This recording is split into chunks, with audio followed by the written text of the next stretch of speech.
Shalom, selamat sore, salam sejahtera untuk kita semua.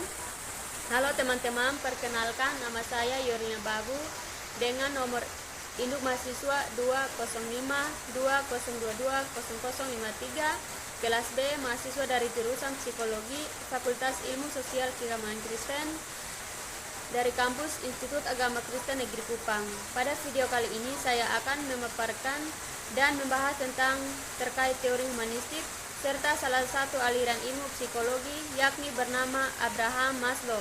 Nah, yang akan kita bahas dari poin pembahasan di sini yakni tentang geografinya, hakikat kepribadiannya, dinamika kepribadiannya, struktur kepribadiannya, perkembangan kepribadiannya, serta contoh pengimplementasinya dalam kehidupan sehari-hari.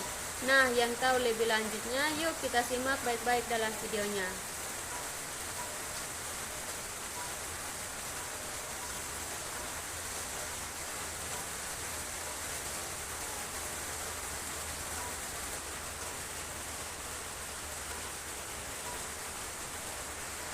Baik, terkait dengan teori humanistik. Apa sih yang dimaksud dengan teori humanistik ini? Humanistik adalah aliran dalam psikologi yang muncul tahun 1950-an. Adapun humanistik memandang manusia sebagai manusia, yang artinya manusia adalah makhluk hidup dengan fitrah-fitrah tertentu. Ciri khas utama dari teori humanistik adalah berusaha untuk mengamati perilaku seseorang dari sudut si pelaku, bukan dari sudut pengamat.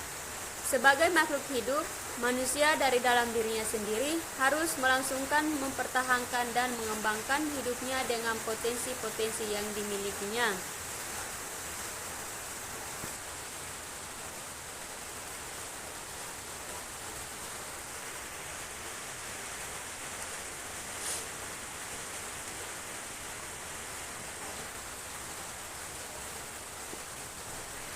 Nah, adapun terkait biografi dari Abraham Maslow. Abraham Maslow lahir pada 1 April 1908 di Brooklyn, New York.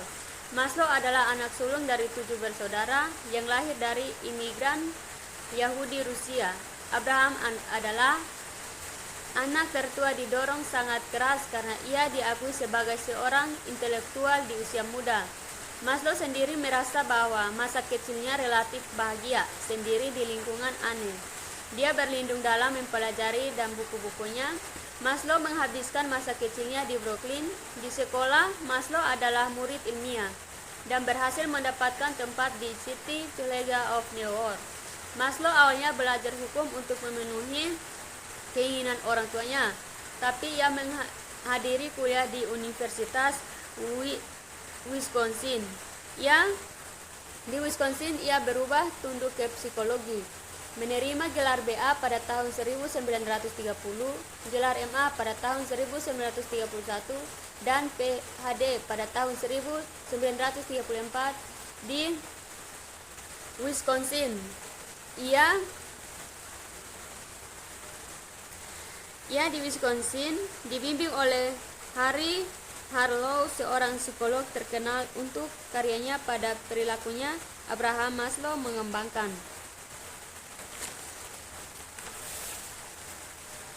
hakikat kepribadian menurut Abraham Maslow. Pandangan Maslow tentang hakikat manusia yaitu manusia bersifat optimistik, bebas berkehendak, sadar dan memilih unik, dapat mengatasi pengalaman masa kecil, dan baik. Menurut dia, kepribadian itu dipengaruhi oleh hereditas dan lingkungan. Dalam kaitannya dengan peran lingkungan, Maslow percaya bahwa manusia tergerak untuk memahami dan menerima dirinya sebisa mungkin berdasarkan hakikat teori kepribadian yang sangat terkenal sampai dengan hari ini adalah teori hierarki kebutuhan. Para psikolog humanis percaya bahwa setiap orang memiliki keinginan yang kuat untuk mencapai aktualisasi diri.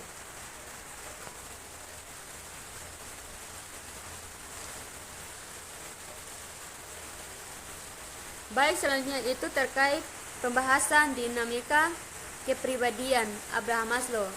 Abraham Maslow berpendapat bahwa kepribadian manusia dihasilkan dari motivasi manusia yang diorganisasikan ke dalam sebuah hierarki kebutuhan.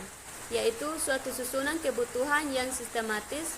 Suatu kebutuhan dasar harus dipenuhi sebelum kebutuhan dasar lainnya muncul. Kebutuhan itu mempunyai beberapa karakteristik sebagai berikut. Ada 4 karakteristik. Yang pertama itu kebutuhan yang lebih rendah. Yang kedua, kebutuhan yang lebih tinggi. Yang ketiga, kebutuhan kontribusi terhadap survival. Dan yang terakhir itu pemuasan kebutuhan yang lebih tinggi baik fisik maupun psikis.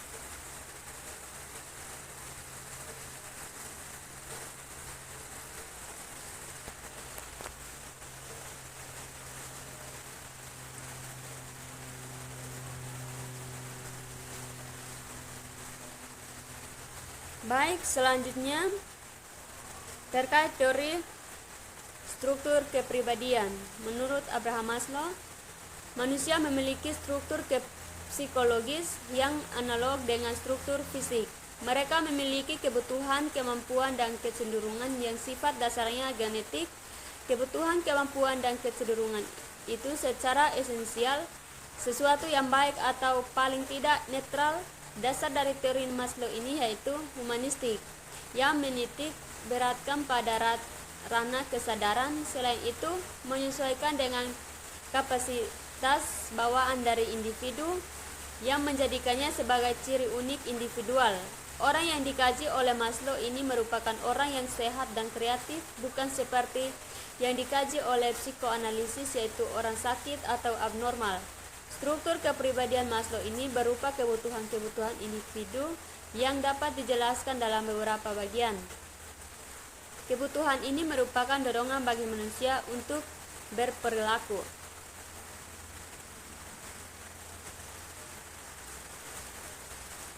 Baik, selanjutnya terkait teori hierarki kebutuhan manusia. Sesuai dicetuskan oleh Abraham Maslow, ada 5 teori konsep hierarki.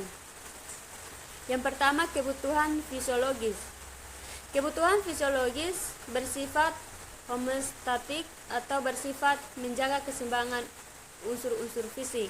Kebutuhan fisiologis berisi kebutuhan-kebutuhan primitif manusia yang bersifat kuat dorongannya untuk dipenuhi seperti makan, minum, kebutuhan akan glukosa, kebutuhan akan seks, dan kebutuhan akan nutrisi. Sebagai contoh, melalui pengonsumsian makan dan minum, tumbuh mencoba untuk memelihara sebagai macam keseimbangan dalam darah dan jaringan tubuh. Yang kedua itu kebutuhan keamanan. Setelah kebutuhan fisiologi terpenuhi, berdasar muncul kebutuhan jenjang berikutnya, yaitu kebutuhan akan rasa aman. Kebutuhan tingkat kedua dalam teori Maslow ini meliputi keamanan dari bahaya fisik dan emosional. Contoh kebutuhan akan rasa aman dengan kehidupan sehari-hari adalah menelpon ambulans ketika terjadi kecelakaan, melapor polisi ketika ada tindakan kriminalitas, dan sebagainya. Kebutuhan sosial dan kasih sayang. Kebutuhan selanjutnya adalah kebutuhan sosial dan kasih sayang. Hal ini dilatari dari manusia sebagai makhluk sosial atau homo sosial. Secara mendasar manusia memiliki rasa agar dibutuhkan orang lain, kebutuhan untuk dicintai berdasarkan di masyarakat dan lingkungannya.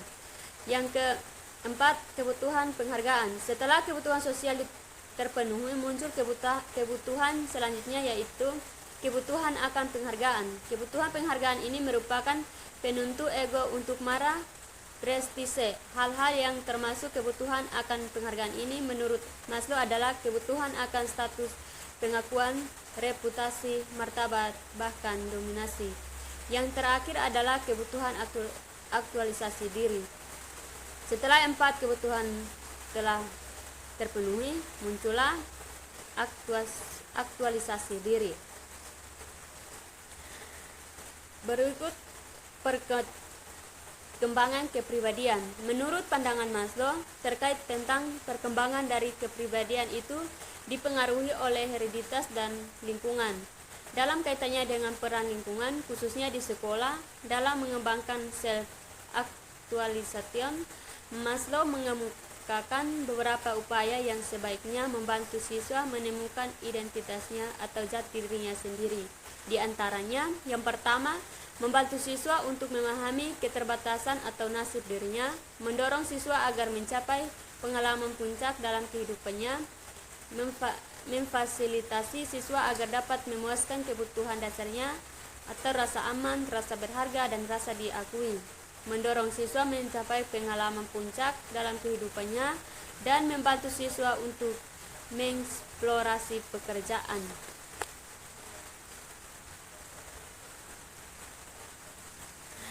Baik, mungkin itu saja yang saya paparkan terkait teori humanistik serta salah satu aliran tokoh psikolog yang terkenal yakni Abraham Maslow.